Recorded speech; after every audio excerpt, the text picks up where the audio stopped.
Caros amigos, bem-vindos a mais um episódio de Hoje no Mundo Militar. Neste vídeo falaremos sobre mais uma série de ameaças de Putin contra o emprego de armas ocidentais de longo alcance pela Ucrânia, com o líder russo alertando o Ocidente para não testar os limites do seu país. E se ainda não está inscrito no canal, inscreva-se já e acione o sino das notificações para não perder nenhuma novidade. Em setembro de 2024, Vladimir Putin fez declarações que rapidamente se espalharam pelo mundo. Em um discurso em São Petersburgo, ele advertiu que o fornecimento de mísseis de longo alcance à Ucrânia pelo Ocidente seria considerado uma participação direta da OTAN naquele conflito. Para Putin, isso mudaria profundamente a natureza daquela guerra. E em outubro, tanto Putin como outras lideranças russas importantes, como Dmitry Medvedev, ex-presidente russo e atual vice-chefe do Conselho de Segurança da Rússia, reforçaram essas ameaças, dizendo ao Ocidente para não testar a resolução da Rússia diante dessa matéria. Mas o que Putin quis dizer com isso? Para compreendermos melhor, precisamos voltar um pouco no tempo e observar o padrão de ameaças anteriores. Desde o início da guerra em 2022, a Rússia tem repetidamente traçado linhas vermelhas em torno da intervenção ocidental, mas o Ocidente, em grande parte, simplesmente ignorou. Quando a Rússia invadiu a Ucrânia, Putin emitiu um alerta claro a qualquer nação que interferisse no conflito, ameaçando com consequências nunca vistas na história. Uma ameaça que foi interpretado como o emprego de armas nucleares em larga escala.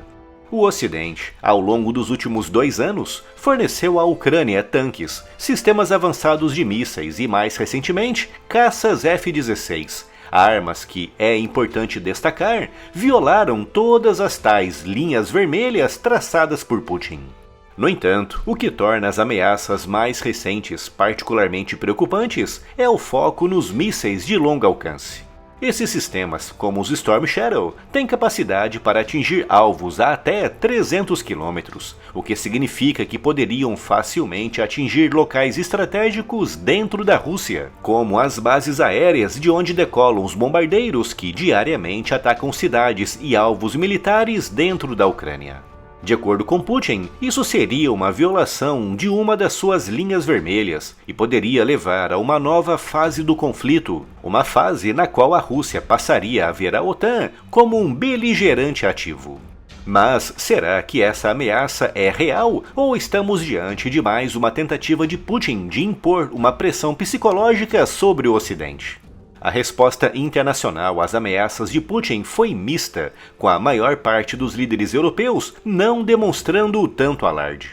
Donald Tusk, primeiro-ministro da Polônia, por exemplo, minimizou a gravidade das declarações, afirmando que são um reflexo do desespero de Moscou diante das dificuldades no campo de batalha.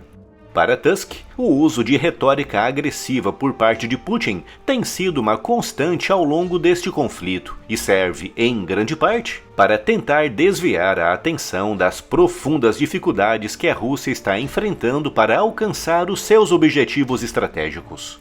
Já no Reino Unido, o primeiro-ministro britânico adotou um tom mais assertivo, colocando a culpa diretamente na Rússia. O primeiro-ministro britânico fez questão de dizer que foi a Rússia que começou o conflito, lembrando que a Ucrânia está apenas exercendo seu direito legítimo à autodefesa.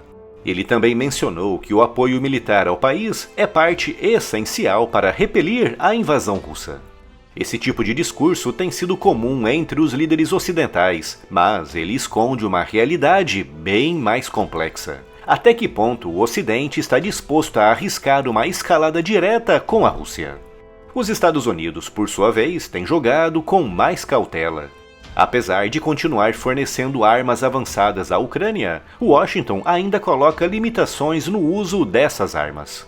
Por exemplo, embora os Estados Unidos tenham dado o sinal verde para o envio de sistemas avançados como o ATACMS, o governo americano ainda evita autorizar o uso deles para ataques diretos em solo russo.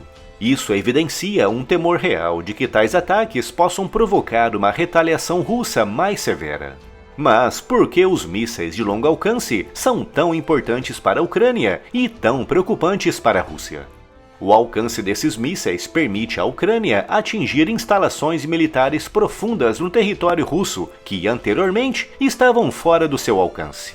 Isso inclui depósitos de munições, bases aéreas e centros logísticos cruciais para a operação russa na Ucrânia. Para a Ucrânia, esses mísseis são uma forma de equilibrar as forças em campo. Ao longo do conflito, o domínio aéreo e a superioridade de mísseis da Rússia têm sido um trunfo. Mas, com armas ocidentais de longo alcance, Kiev pode não apenas se defender melhor, mas também atacar pontos críticos na infraestrutura militar russa. Ataques que, se forem bem coordenados e se tiverem êxito, podem ajudar a equilibrar a balança dos combates na linha de frente. Para a Rússia, no entanto, a ameaça é existencial. Como Putin mencionou em seu discurso, a capacidade de Kiev de atacar diretamente o território russo com armas de longo alcance fornecidas pelo Ocidente equivaleria, na visão de Moscou, à participação direta de países da OTAN naquela guerra.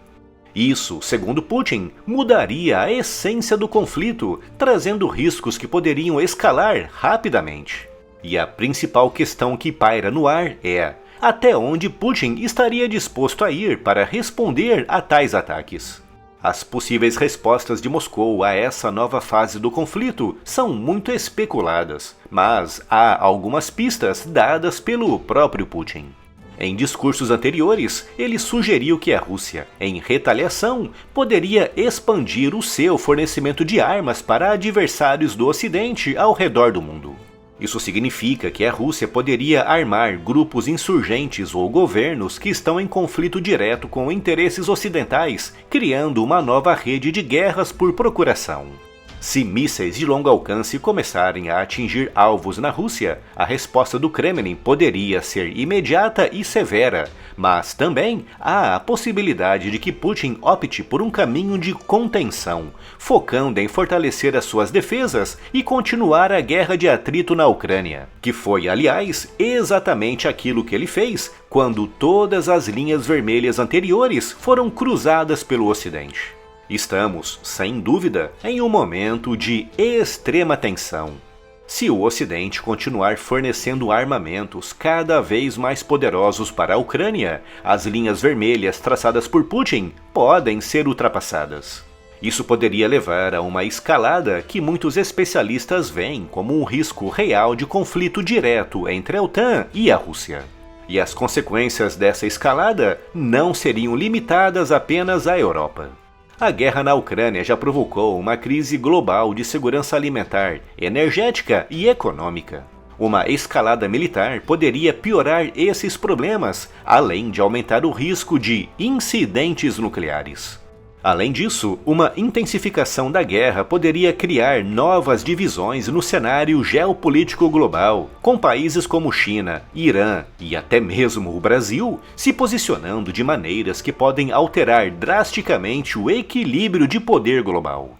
A grande pergunta agora é: o Ocidente está mesmo preparado para enfrentar as possíveis consequências de cruzar essa nova linha vermelha? E se ainda não está inscrito no canal, inscreva-se já e acione o sino das notificações para não perder nenhuma novidade.